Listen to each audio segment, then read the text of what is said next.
Maria had exactly $20 and 2 hungry daughters waiting for a Christmas miracle. She expected judgment when a group of Hell's Angels surrounded her booth, but she didn't know that under the leather and ink was a man who remembered what it felt like to be a starving child. The $20 bill felt like a lead weight in Maria's pocket, yet it was the only thing keeping her world from drifting away into the freezing December night. She stood outside the Silver Lining Diner, the neon sign flickering with a rhythmic, dying buzz that matched the frantic pace of her own heart. Behind her, the Wisconsin wind howled through the empty streets, carrying with it the sharp, biting scent of a winter that didn't care about empty cupboards or unpaid utility bills. She looked down at her twin daughters, Lily and Rose, whose small faces were partially buried in thin, hand-me-down scarves. They weren't asking for toys this year. They weren't even asking for a tree. They were simply looking at the warm glow emanating from the diner's grease-stained windows, their eyes reflecting a hunger that Maria felt in her very bones. Just one meal, Maria whispered to herself, her breath hitching in the cold air. One moment where they don't have to be brave. She knew the math by heart, and the math was cruel. If she spent this money tonight, the past due notice on the kitchen counter would become a reality. The lights would go dark, and the heat would hiss its final breath. But as she watched Rose shiver, Maria made a choice that defied logic. She chose to trade tomorrow's security for tonight's dignity. With a trembling hand, she pushed open the heavy glass door, the bell above ringing like a warning she chose to ignore. Inside, the air was thick with the scent of cinnamon and frying onions. She led the girls to a corner booth, unaware that the $20 in her pocket was about to be eclipsed by a force she never saw coming. Maria sat on the cracked vinyl seat, feeling the cold seep through her thin coat. This wasn't how life was supposed to be. 2 years ago, Christmas Eve meant a house filled with the scent of pine and the sound of her husband David's laughter. They had a modest life, but it was a safe one. That safety vanished in a single afternoon when a machinery accident at the local factory took David's life. Since then, Maria had become a master of a craft she never wanted, the art of survival. She had learned how to stretch a gallon of milk for a week and how to sew patches onto jeans so the girls wouldn't feel the sting of poverty at school. But the bills were a monster she couldn't outrun. Every final notice felt like a personal failure. To Lily and Rose, she was a hero, but to herself, she felt like a ghost haunting her own life. As she looked at her daughters' expectant faces, David's last promise, to always protect them, echoed in her mind like a broken record. Tonight was her last stand. She wanted them to remember the warmth of a diner, not the darkness of their apartment. She was fighting for their childhood, one pancake at a time. The diner was a sanctuary of flickering yellow light against the black winter night. Tinsel was taped haphazardly to the counter, and a plastic Santa Claus waved from behind the cash register. It was a place of comfort for everyone else. Truckers passing through, couples sharing a milkshake, and families celebrating the holiday. But for Maria, the atmosphere was thick with a tension she couldn't shake. She noticed the way people looked at them. Their coats were a season too small, and their boots were worn at the heels. She felt the invisible wall between her and the normal world. The air smelled of grease and maple syrup, a sensory overload that made her stomach cramp. She kept her head down, staring at the scarred wooden table, trying to look like she belonged. She wasn't just hungry for food. She was hungry for a moment of peace. The shift in the room was sudden. The bell above the door didn't just ring. It announced a presence. The door swung open, and a blast of icy air swept across the floor, followed by the heavy, rhythmic stomp of leather boots. A group of men filed in, their massive frames filling the narrow entryway. They wore heavy leather vests adorned with the Hell's Angels patch, the winged skull, and their arms were covered in dark, intricate tattoos. The diner fell silent. The clink of silverware stopped. Maria's heart hammered against her ribs. She instinctively pulled the girls closer, shielding them with her arms. She had seen men like this on the news, rough, lawless, and intimidating. They settled into a long table directly behind her booth, their voices low and gravelly. Maria tried to make herself invisible, praying they wouldn't notice the desperate woman and her kids. But as she peeked over her shoulder, she saw the leader, a man with gray hair and a weathered face, looking directly at her. When the waitress approached, Maria's voice was a mere whisper. She stared at the menu, the prices jumping out at her like accusations. 1 plate of pancakes and 3 waters, please, she said,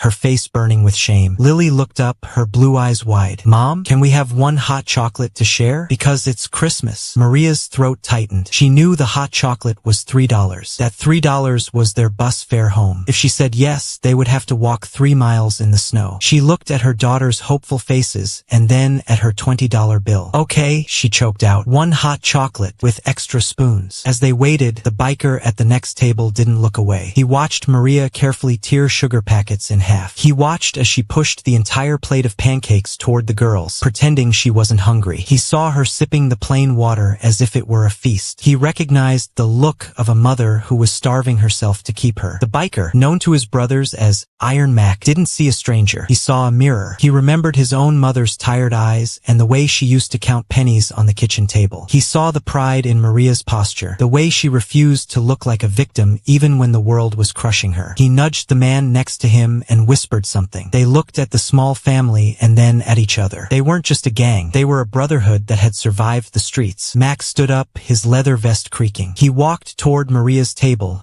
his shadow falling across her plate. Maria froze, her fork halfway to her mouth. She expected a comment, a laugh, or a complaint. She didn't expect him to pull out a chair and ask, "Mind if I join you for a second?" Maria's fingers tightened around her water glass. We don't have much," she stammered. Mac didn't scowl. He gave a small, sincere smile. "I'm not looking for anything, ma'am. I just wanted to tell you that 30 years ago, I was that kid sitting where your daughters are. My mom had nothing, but she gave me everything. I see her in you." Before Maria could respond, Max signaled the waitress. Suddenly, the table was flooded. Plates of turkey, mashed potatoes, rolls, and 2 more hot chocolates appeared. Then, the other bikers stood up. They didn't come over with threats. They came with wrapped packages from their bikes, toys they had bought for a charity run, a stuffed bear for Rose, a warm scarf for Lily. Maria sat in stunned silence as the rough men she had feared became the angels she had prayed for. The steam from the fresh food filled the air, and for the first time in 2 years, the past due notices didn't matter. Lily and Rose laughed, their faces smudged with chocolate and joy. Maria didn't just eat, she wept. She wept for the struggle, for the husband she lost, and for the overwhelming realization that she wasn't alone.